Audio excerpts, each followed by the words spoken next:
Congress party CM Revanth రెడ్డిపై మాజీ మంత్రి కేటీఆర్ తీవ్ర స్థాయిలో ఫైర్ అయ్యారు. బీసీలకు 42% రిజర్వేషన్లు అని చెప్పి చివరికి 17% తీసుకొచ్చిన ఘనత కాంగ్రెస్ పార్టీదే అని కేటీఆర్ విమర్శించారు.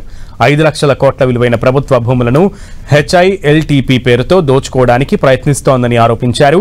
సీఎం రేవంత్ రెడ్డి తెలంగాణకు విష పురుగులా తయారయ్యాడంటూ మండిపడ్డారు కేటీఆర్.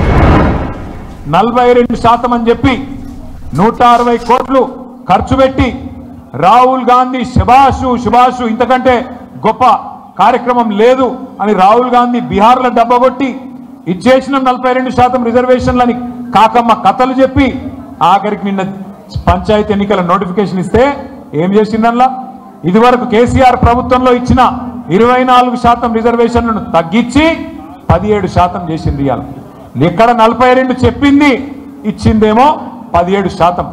ఇంతకంటే అన్యాయం బలహీన వర్గాలకు నాకు తెలిసి భారతదేశంలో ఎన్నడూ ఏ ప్రభుత్వం కూడా చేయలేదు.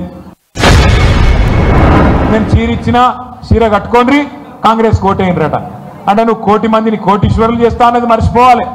నెలకి ఇస్తానన్న 2,500 మర్చిపోవాలి. నువ్వు చేసిన మోసాలు మర్చిపోవాలి. నీ 6 గ్యారంటీలు మర్చిపోవాలి.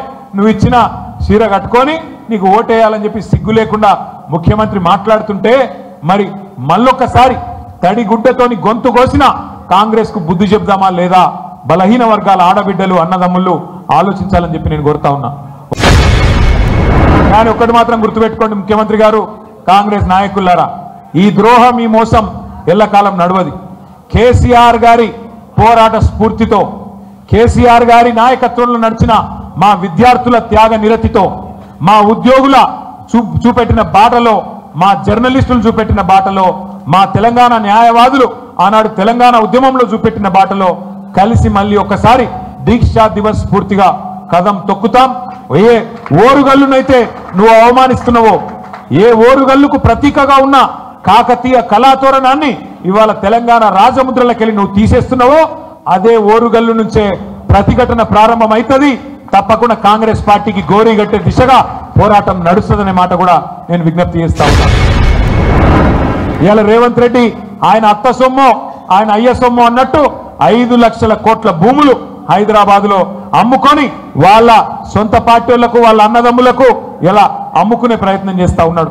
ఒక అవినీతి అనకొండ లెక్క అనుముల రేవంత్ రెడ్డి ఇలా రాష్ట్రానికి పట్టిన ఒక విష పురుగులాగా తయారయ్యిండు. మరి అట్లాంటి దుర్మార్గుణ్ణి ఎదుర్కోవాలి అంటే గ్రామాన చైతన్యం వెళ్ళి విరవాలి.